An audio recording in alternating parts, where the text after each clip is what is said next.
Welcome to Authors at Drucker. I'm Dave Specht, Director of the Global Family Business Institute at the Drucker School of Management. At the Drucker School, we aspire to become the global meeting place for the world's most influential business-owning families. Today's conversation represents progress towards our achievement of that objective. Authors at Drucker is an interview series where we feature top authors that write about issues impacting business-owning families.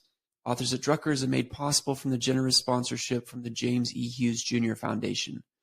The foundation is dedicated to advancing the study of family governance and generational well-being. We at the Drucker School feel very aligned and very grateful to Jay and his foundation. On the last Authors at Drucker, we featured Yvonne Landsberg and Devin DeCiantis, authors of The Enduring Enterprise. Yvonne is one of the pioneers in the field of family business consulting and consults with some of the world's largest family businesses in developing countries. Devin is a managing partner at Landsberg Gersick and is a talented consultant as well. If you missed that interview, please check it out on our YouTube channel for the replay. Today we're joined by Dr. Daniel Crosby. Dr. Crosby is a psychologist and behavioral finance expert who helps organizations understand the intersection of mind and markets. He serves as Orion's Chief Behavioral Officer. Daniel has written several books, and his latest is called The Soul of Wealth, which is what we'll focus on today. Daniel, thanks for joining us on Authors at Drucker. Glad you're here. Dave, my pleasure. Thanks for having me. So one of the things I'd love to do is get your background. I like to begin that way because not everyone's even heard of a chief behavioral officer probably, and at a major financial institution. Take me back to BYU, to Brigham Young University, if you would. You're working on your Ph.D. Was this even a career path that crossed your mind at the time, or take me back? No, certainly it was not. I was introduced at a conference recently, and they said, our next speaker, there's fewer of this title than there are with the title astronaut. So I don't know if that means what I do is very special or very bogus, but I thought that was interesting.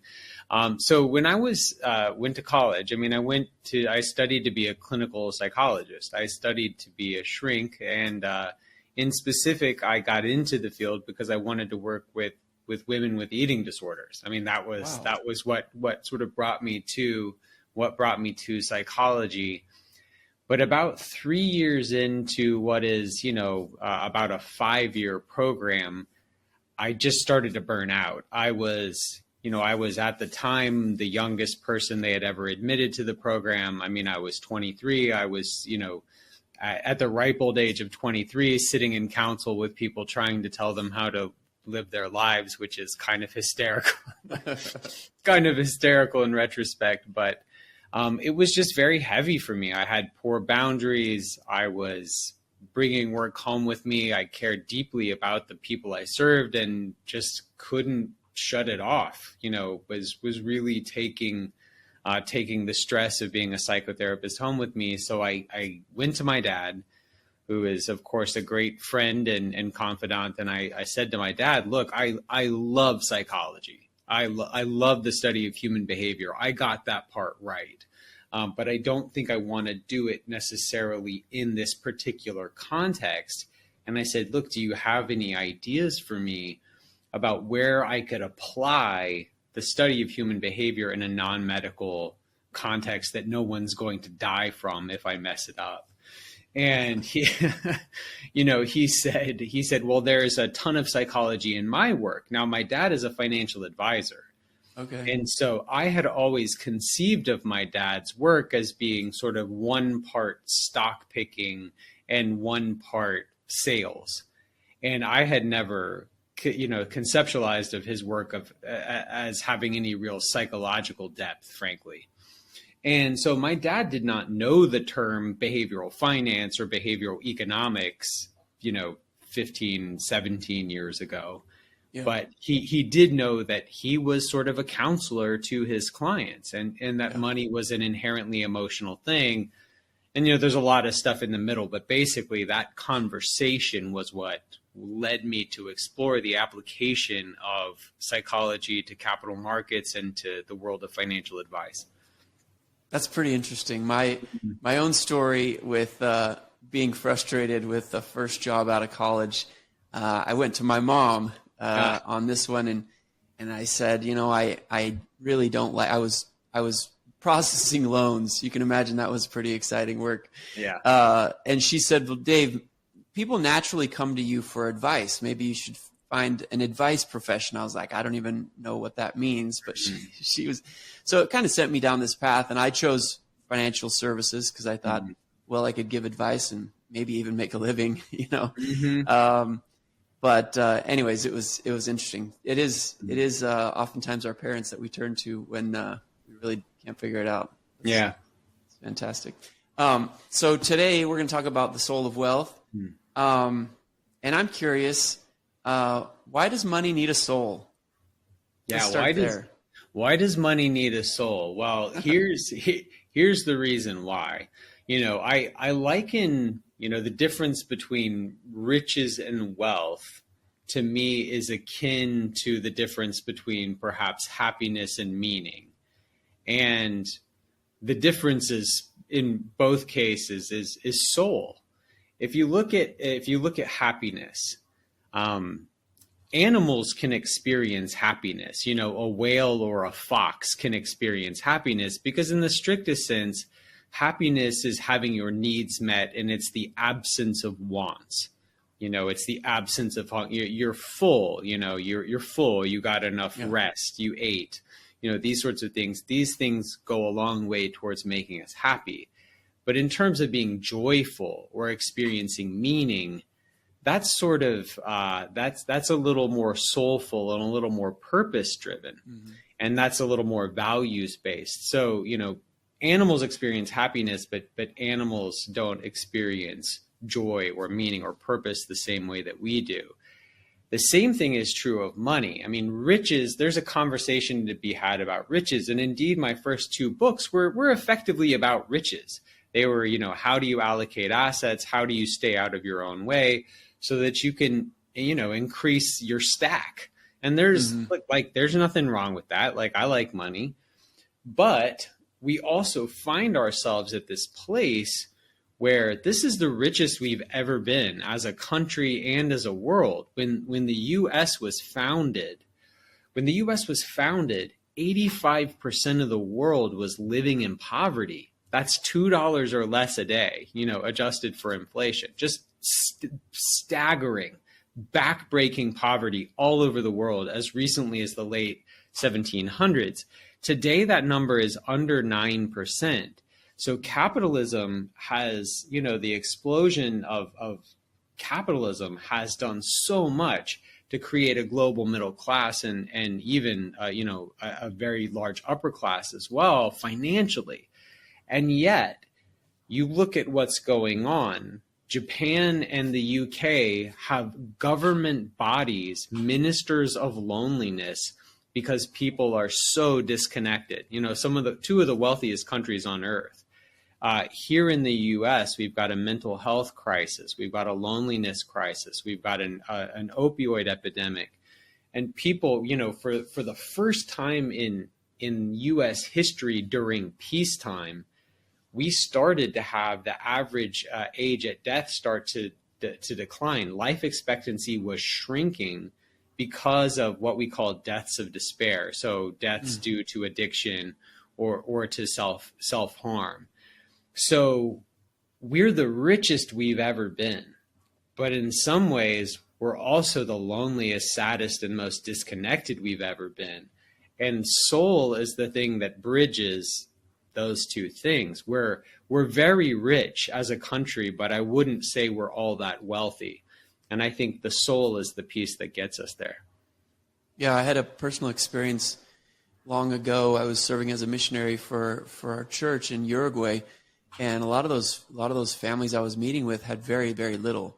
But they were really happy, and it was one of the most confusing things I ever saw, as a 19-year-old kid. But I think it goes back to what you're talking about, is they really focused on what was the most important, and that was, their family relationships, taking good care of each other, looking after each other.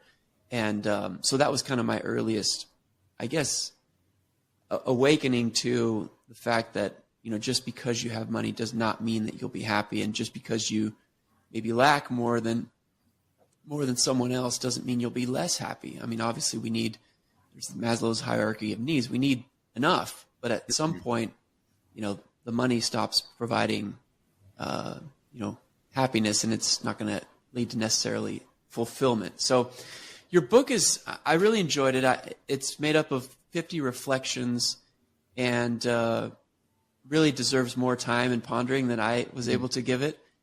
So it'll be something that probably sits on my nightstand for a while. But you mix in anecdotes and academic research, which I really kind of appreciated that mix. It was a good mix for me. So I want to jump into several of those reflections and just have conversations about those.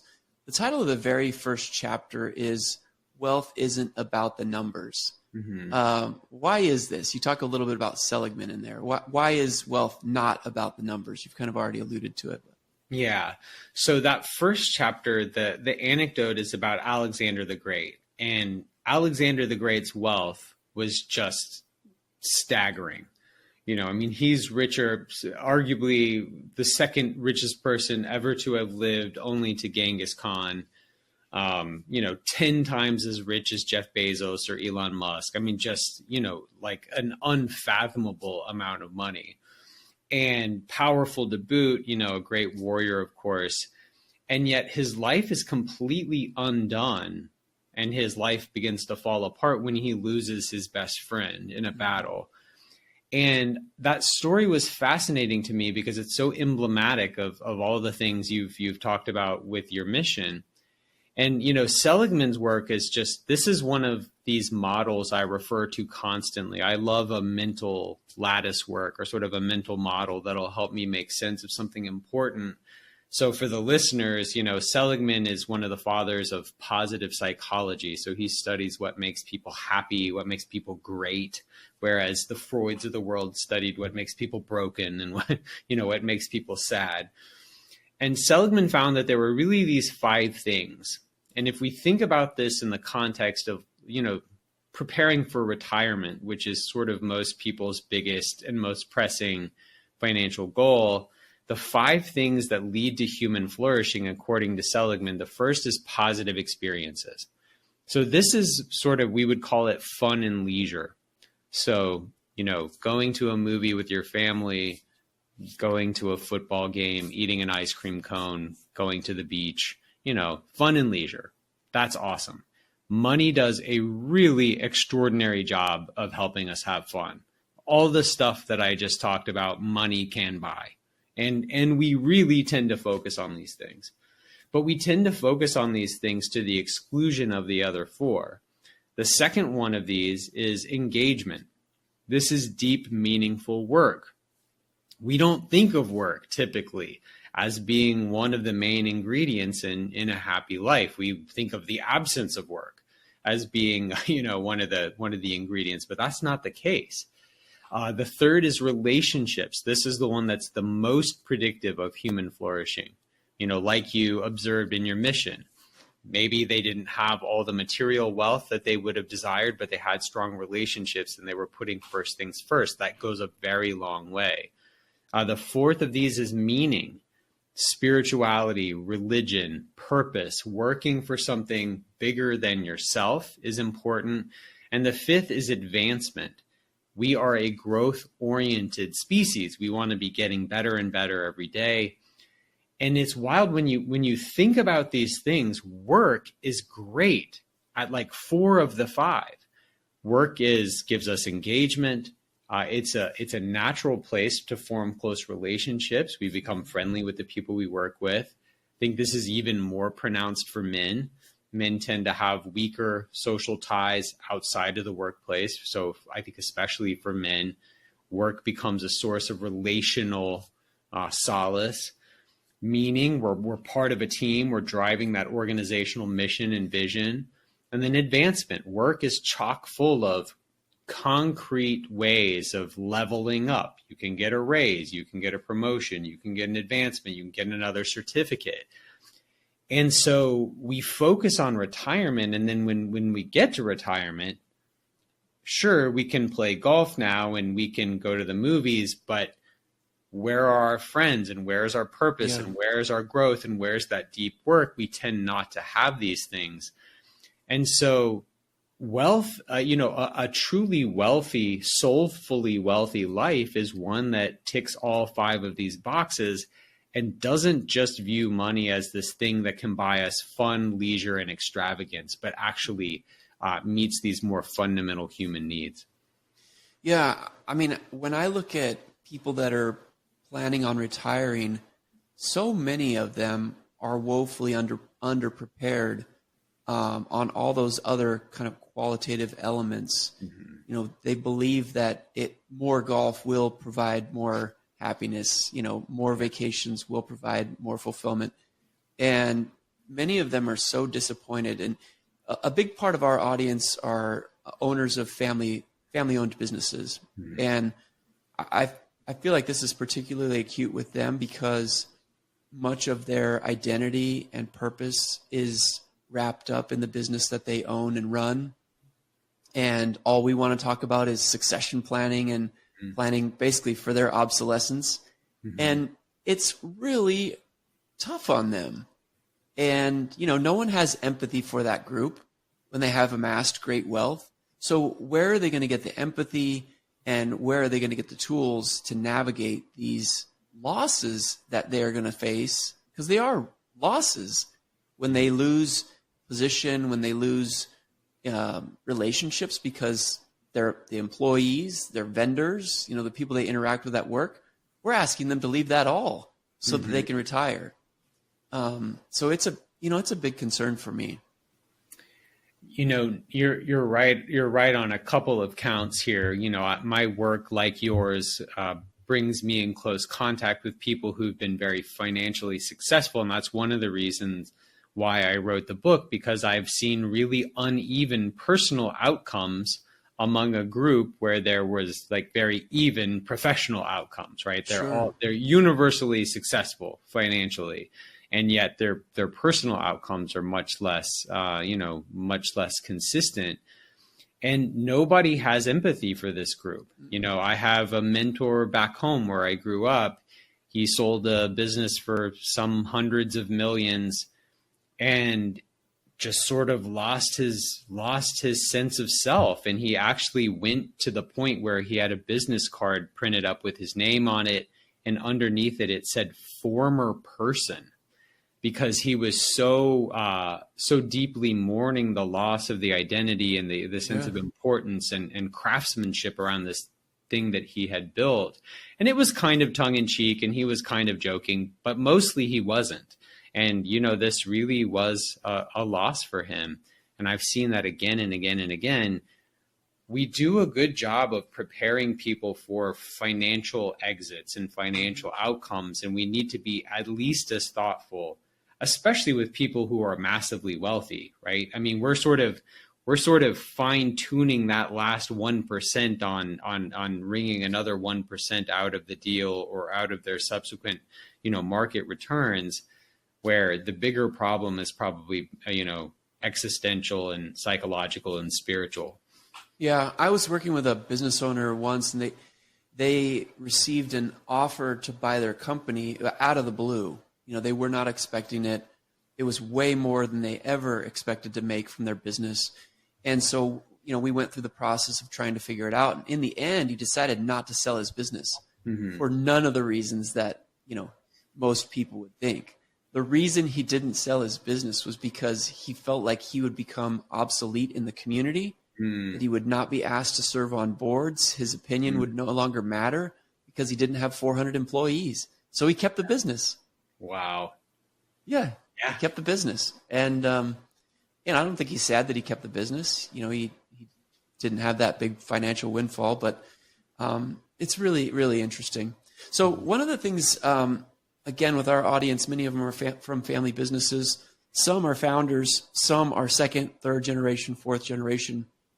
One of the things I'm curious about is the connection between money and meaning and how it differs greatly from a founder that maybe started with next to nothing and a third gen, maybe passive owner, and how they relate and interact with money. Do you have any thoughts on that? Just the relationship with money, whether you started with nothing and developed it mostly in your generation, or you came to it and you're asked to interact with it, and you're supposed to be grateful and joyful that you have it, but maybe it's not creating the joy that everyone else thinks it should create. Yeah, so there's in doing research for our previous book, I came across, we've probably all heard this saying, shirt sleeves to shirt sleeves in Sure. 3 generations. Yep. We know that, that typically this 3 generation, sort of this 3rd generation is the one to blow the wealth, so to speak, thing in the US. There is a similar axiom in countries all over the world. And there's, it's a little different, but in China, in Japan, in Spain, like just all over the place, everyone has some sort of idiom for, the 3rd generation's going to blow it. And I think that is emblematic of how we sort of lose the importance, we lose the meaning, and we lose the skin in the game. And it just means something different to that 3rd generation. The other thing that I tell parents all the time is, however your kids grow up, we all have sort of this homeostatic set point, this normal with respect to money. However you grow up, that's your normal. Yeah. No matter how abnormal it actually is on sort of relative to the population. And I try and do this all the time. I mean, I'm not vastly wealthy, but I do have a lot more than my kids are growing up with a lot more than I grew up with. And trying to normalize that for them and contextualize that and give them a sense of where they sit relative to the world is hard, because however you grow up, that is the water that you're swimming in, and you don't know you're wet. And so I think it becomes easy for that 3rd generation to take it for granted. And it's hard to even blame them, because at that point, it's just sort of the way things are. Well, and I look at the difference between someone that is a controlling owner that can make decisions, kind of influence the outcome, and the difference between a controlling owner and a beneficial owner, to me, is wildly different. Mm-hmm. Many of them don't know how to access the funds. They don't know if they should. Mm-hmm. They don't know if is this here for me to spend? Is it here for me to never touch? Is it just supposed to be grown and perpetuated? And so there's so many things that are built in to being a beneficial owner that really they don't get trained on. Yeah. And it's actually quite sad. Let's jump to another chapter here. Another chapter you talk about your life will be as rich as your friends. Talk about relationships and why our closest relationships tend to have such an impact on our financial trajectory. Yeah, so to get a little bit philosophical here, if you look at what humankind does best, we're animals, but why are we the top of the food chain? It's not because we're fast. It's not because we have sharp teeth. It's none of these things. The thing that we do well is we work together. We work together. We form cooperatives. This is what allows us to form governments and churches and businesses and enterprises, is our ability to cooperate. Well, that's how we're wired more than anything else. It's not opposable thumbs. It's not communication. It's the ability to work together is the defining hallmark of humanity. Well, that kind of cuts both ways, unfortunately, because it means that we benchmark our lives to other people. I talk elsewhere in the book about jealousy and comparison being the thief of joy, and sort of relative success and sort of a lack of gratitude and things like that. But we are so profoundly influenced by the people around us because that is quite literally how we are wired. So once you realize this, the decision to surround yourself with the kind of people you want to be more like becomes so critical. I mean, so critical. And I talk in the book, I'm going to forget the specific stats, but when you look at something like weight loss, the two best predictors of someone's ability to lose weight are A, weighing yourself daily. So like regular feedback. 1A is whether someone in your circle gains or loses weight. That's the best predictor of whether or not you're going to gain or lose weight, is whether your best friend or your spouse or whoever gains or loses weight. If they do it, you're probably going to do it too. The same thing is true of smoking. It's true of happiness, and it's true of wealth. So it feels a little bit, I don't know. I stop short of saying like, look, cut people out of your life. I think you hear some of that. Like, I think you can treat people as objects if you take this too far. But the truth is you should surround yourself, whether what you're trying to do is become more in shape or more successful at business or a better person. Understand that the kind of people you surround yourself with has such a material impact on the kind of person you will become. And you start to think about things in a different way. Yeah. So one of the more thought-provoking chapters for me was when you talk about making good easy and making bad hard. Mm-hmm. That one was really impactful, just in thinking about the choices that I make, and am I setting myself up for success, or am I actually setting myself up for having a hard time? Do you want to dig into that a little? Yeah, a lot of, when we think about behavior change, it is first of all very complicated. We're here in mid-February. Most New Year's resolutions have been decimated by 6 weeks. 6 weeks into the year, and look, your boy is not on pace to read 50 books this year, like I committed to, just a few short weeks ago. And so behavior change is on the one hand very hard, but on the other hand, there are often small tweaks we can make that can make it profoundly more likely that it's going to happen. And if you look at the most powerful intervention in the behavioral economics space of all time, I would say that it is the Save More Tomorrow program that was developed by Richard Thaler and Shlomo Bernartzi.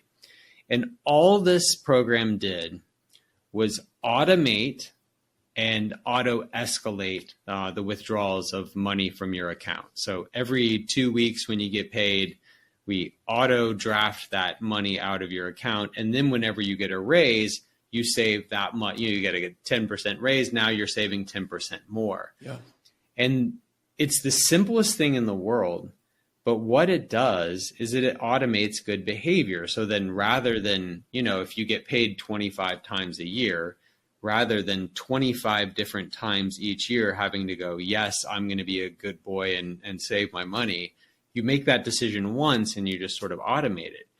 You see the same thing all over the place, though, in the behavior change literature. One of the best predictors of going to the gym, the two best predictors of going to the gym, one, how close do you live to the gym? Like, so if it's, pick all else being equal, pick the gym that's closest to you, not maybe the nicest gym, but pick the gym that's closest to you, because if it's a pain, you're not going to do it. Yeah. And then the other thing is, did you set out your clothes the night before?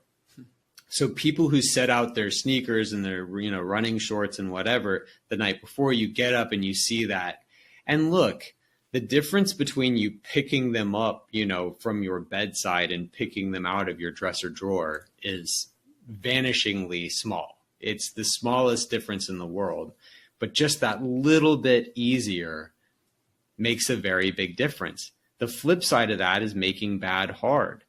There's a chapter in the book about willpower, and I lost a bunch of weight. I lost a bunch of weight in the last 9 or 10 months. I lost 60 pounds.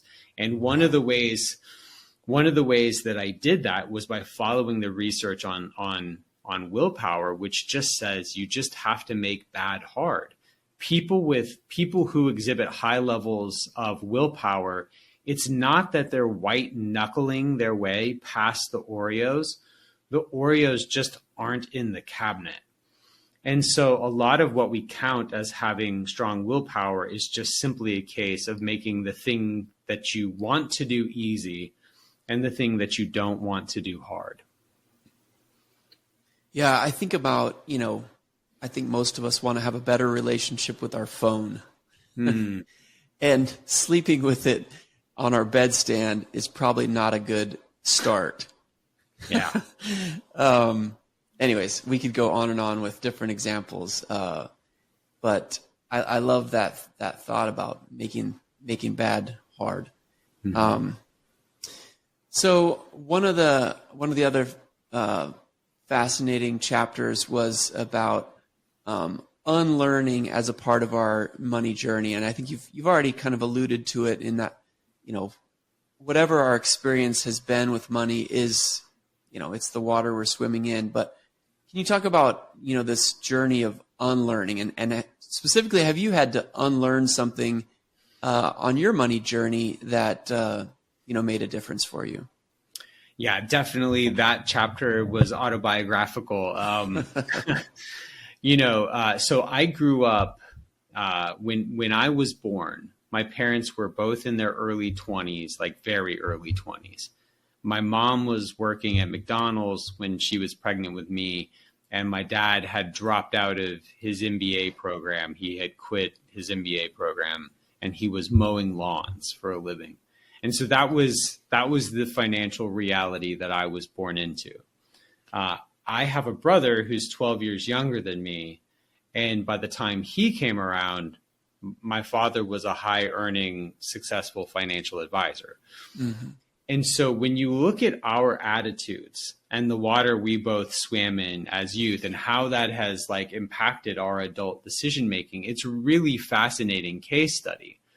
When I was when I was a child, I grew up in a religious household, no swearing, no bad words. And another one of the bad words my father wouldn't let us say was debt. He literally considered debt a 4-letter word, just like the other ones. And I'm not, people think I'm being funny. I'm not. He wouldn't say the word, DEBT. And when I was a kid, my dad... I'm sure he had an experience that caused that. Right. Yeah. When I was a kid, we were eating beanie weenies every night because my dad was maniacally paying off our house. He was obsessed with this thing. So when I became an adult, in a much different financial reality, by the way, than my dad, right? I had grown up with more. I was a doctor. I had a very high paying job, from the jump. I got out of school and I was already doing well. But me, with my 2.5% mortgage, I had my family eating beanie weenies and maniacally paying off a house that I didn't need to pay off, right?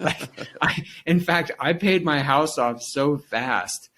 And now I look at it and I'm like, oh man, I wish I had put that capital to work in the market at, what's been 25% a year rather than, paying down the 2.5% a year.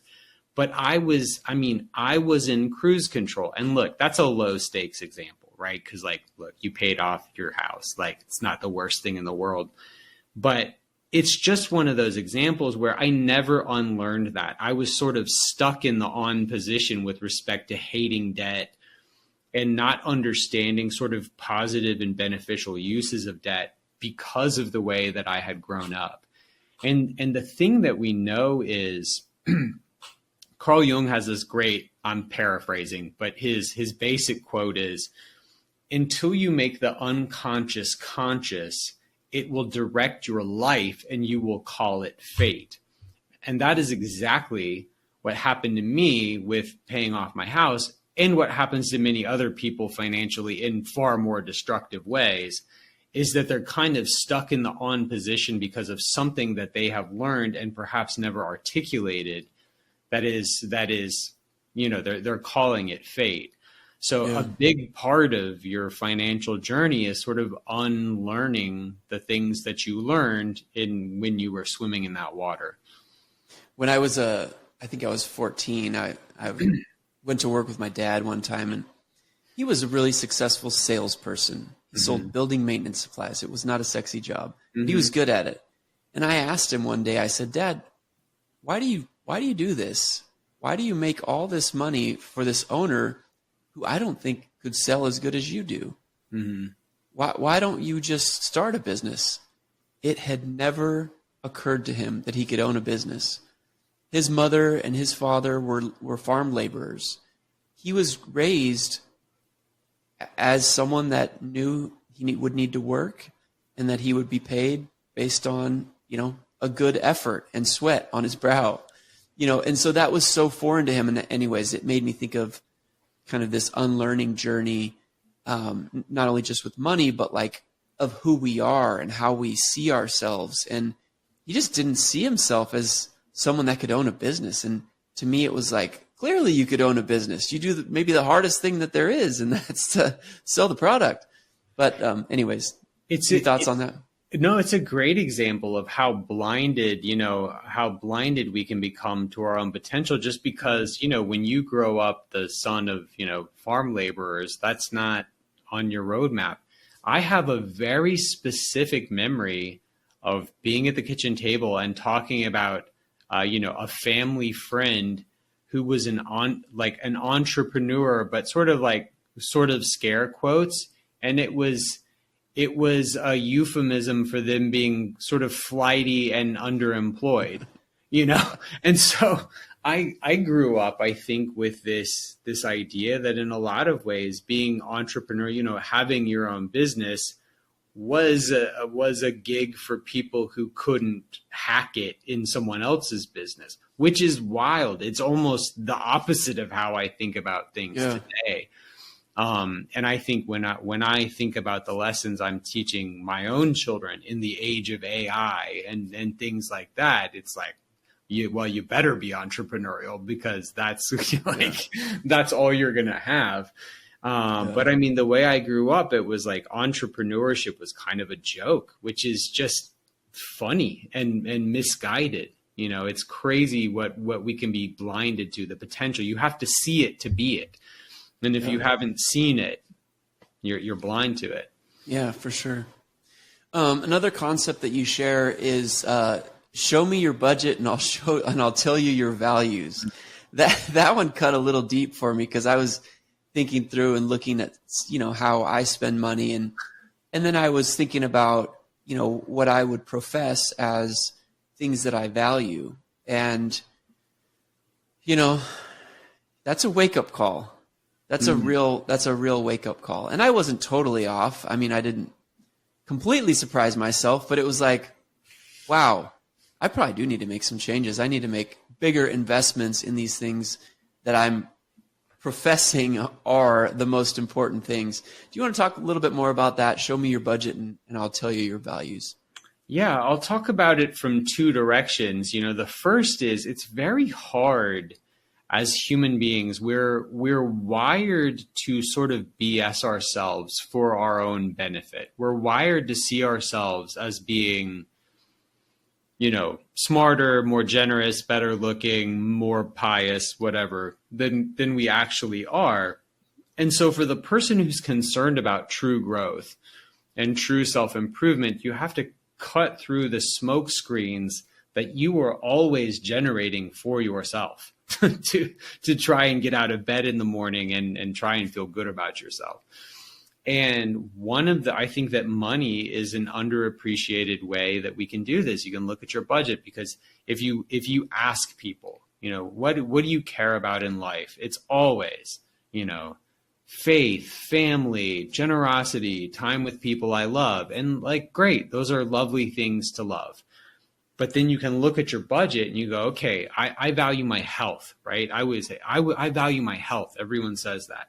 Okay, how much did you spend on personal training last year? How much did you spend on fruits and vegetables versus Chick-fil-A? How much did you spend on, on personal training and gym memberships and educating yourself and how many preventative care visits did you take? And probably the answer is embarrassing, right? I mean, my answer is embarrassing. And, do the same thing with your faith. Like, yeah, I love my faith. Like, this means everything to me. Like, okay, how generous were you with the poor? Like, how generous were you with your church or your synagogue? Maybe the answer's not all that hot. The example that I give, we talk about loving family time. The average American leaves 9.5 PTO days on the calendar every year, right? If you love your family so much, go be with them. Take some time off. And so I just think that your budget is a real way to cut through the smoke screens that you put up for yourself. The other thing, sort of the flip side of that, is you can actually shape the world to be more like you want it to be through the thoughtful deployment of your wealth. Every time you spend $1, that's a vote for the world that you want to live in. Like, if you want better consumer practices, buy the fair trade coffee. Right? If you want to support local businesses, you pay twice as much for the spaghetti sauce at the farmer's market. I mean, just sort of on and on and on. If you think about the world you want to live in, every social and civil rights movement that has ever occurred had money as a primary lever. If you look at the civil rights movement in this country, what were cafe sit-ins? What were bus boycotts? These are all economic levers. If you look at the end of apartheid in South Africa, when we really started to get movement in South Africa is when folks started to boycott and divest from diamond mines, when people started, when international athletic organizations wouldn't play South Africa, in international sporting competitions. Hitting people in the wallet is a very sure way to make the world a better place. So I think it can make us better people. And just the reverse is also true, that we can bring about the kind of world we want to live in through the thoughtful spending and investing of our wealth. Yeah.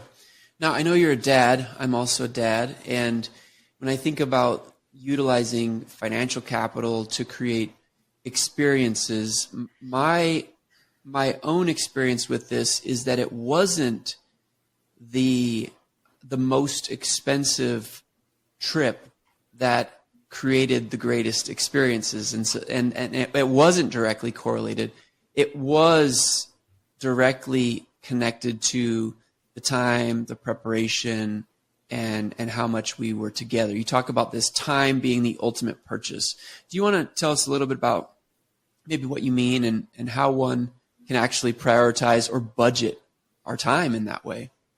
Yeah. So when you look at the literature, buying back your time is one of the most powerful ways you can buy happiness. And it's one of the most overlooked because people tend not to do it. And I mean, it can be as simple as getting out of work that you hate, which is lovely, right? Like, paying someone to mow your yard or clean your house so that you can do something that you find more valuable. It's win-win.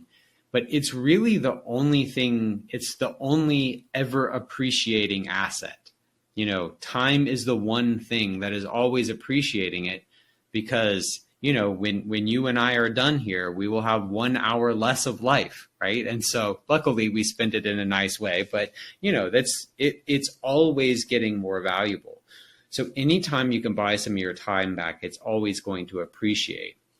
I do a thing with my kids at the end of every year where I sort of do this inventory and I talk to them about the year that's passed and we discuss the year ahead.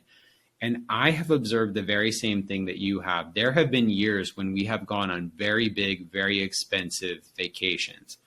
And I say, what did you love about this year?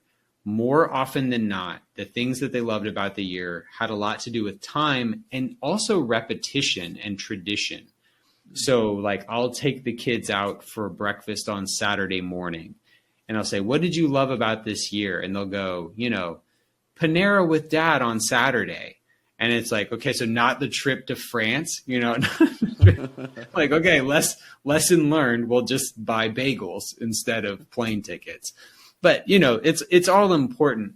But I do think, especially when you have children and especially young children, there's something to that repetition. There's something to the repetition, that sense of constancy, that sense of being there that really sticks with them.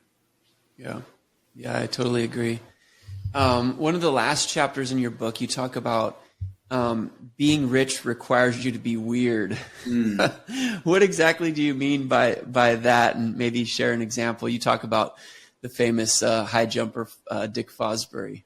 Yeah, more autobiographical stuff here. So yeah, the narrative there is around Fosbury and the Fosbury flop. So if you see, how high jumpers jump now, it's this sort of like, dying fish move where they fling themselves over backwards. And when Fosbury pioneered this, when he invented this and started to do it, he got laughed at. I mean, he got laughed at until he started to win and until it started to work. And there's a couple of reasons why being unconventional is so predictive of success in life and markets. One is that if we look at the predictors, the gentleman who wrote The Millionaire Next Door lives, he's passed away, but he lived here in Atlanta, near me. And I know his daughter, and their research is so good. And one of the things that they found was predictive of future millionaires was something called social indifference. It's that people just don't care. Like, they just don't care. Like, oh, everyone's got a Louis Vuitton handbag. Like, I don't need that. Everyone's driving this Mercedes. Like, I don't need that. I'm going to drive my Civic. People who these future millionaires next door were just good at sort of shutting off that mimetic desire piece that says, I have to be like the next person. The other reason is the markets, right? I mean, the markets reward people who take disciplined, contrarian stances and quite literally, buy low and sell high. A desire to do what everyone else is doing is going to get you plowed by every meme stock in existence.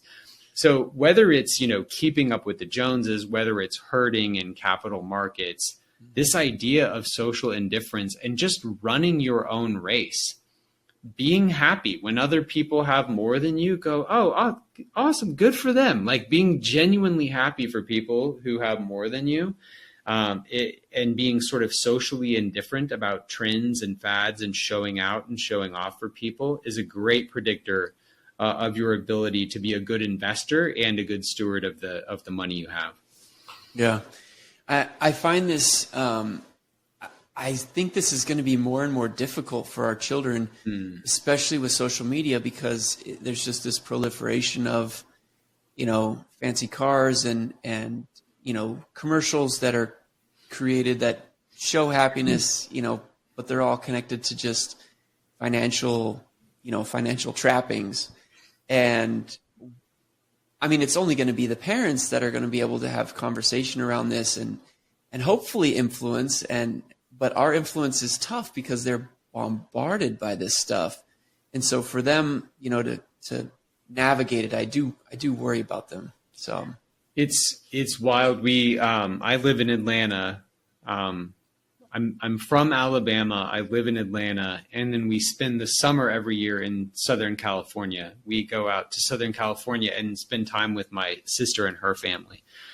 And the trends are the same, because the trends, these meta trends, whether you're in Atlanta or LA or Alabama, the kids are all doing the same stuff. They're all wearing the same stuff. And it's because it's not regionalized anymore. It's happening on social media. And you will just see these weird, like, clothing or aesthetic trends.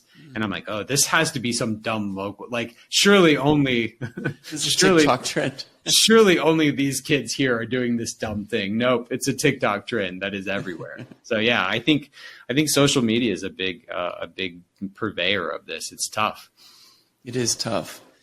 Well, I've loved this conversation. I want to just hit on one last thing that really bothers me.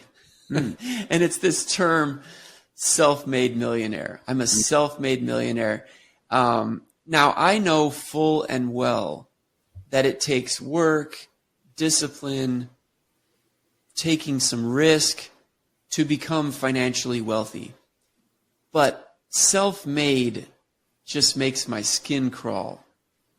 How do you feel about the term self-made millionaire? And maybe you can help me figure out why is it so upsetting for me?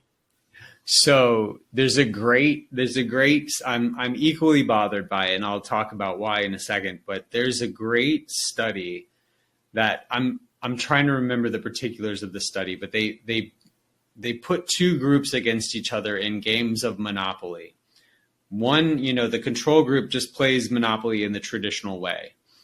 The second group plays on easy mode, where I think they got like 6 die or something. And you get $200 every time you go around Go. So you're rolling 6 dice and you're just flying, you're just flying around the board, getting all this money.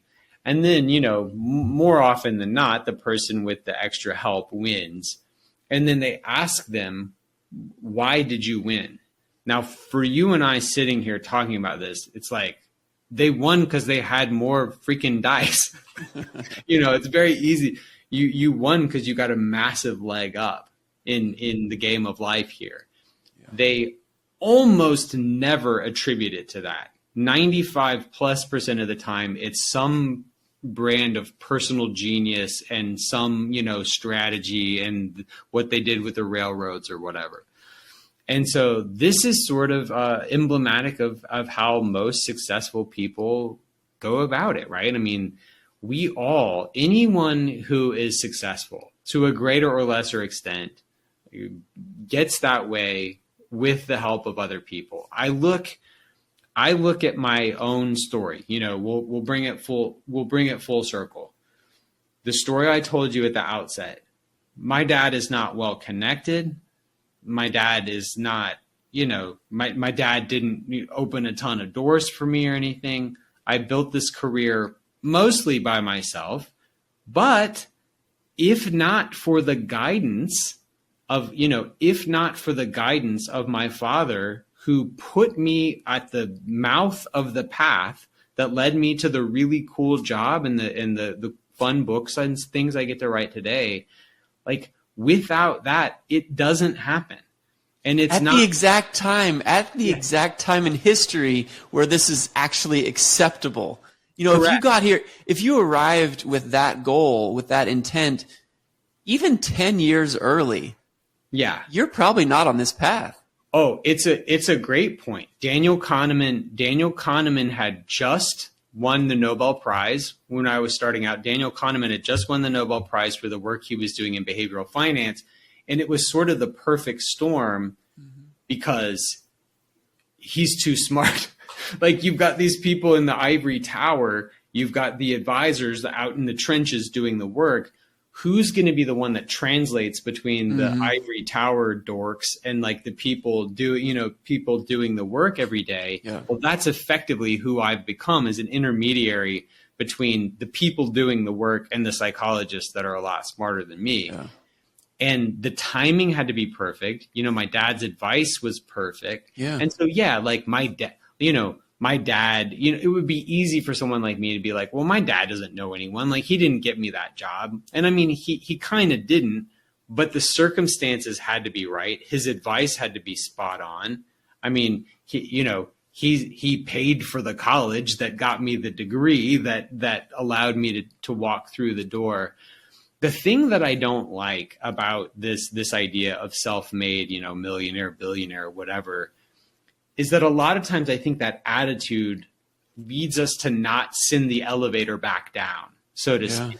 Like, look, if you want to be proud of what you've done, whatever, like, that's a fine. I begrudge no one pride in their own accomplishments, except insofar as it leads them to say, well, I didn't get any help.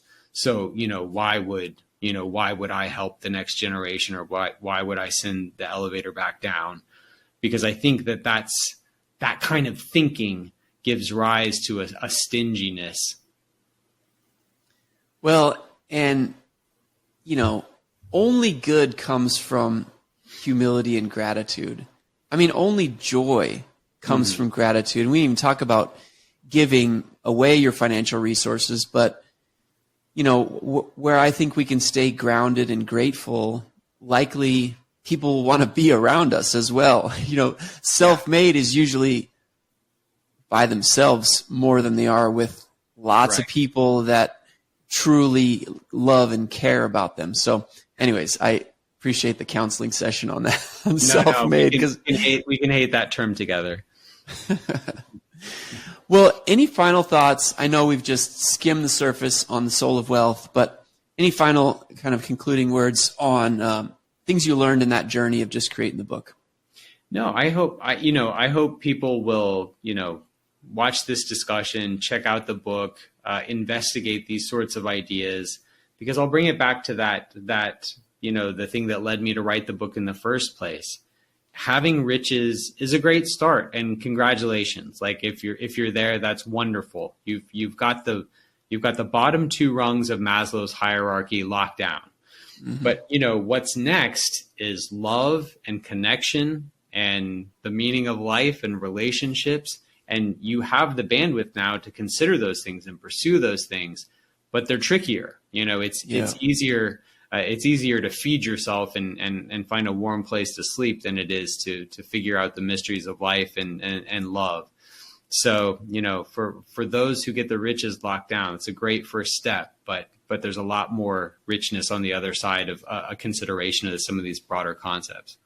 And I'll finish on a positive note too. It's never too late.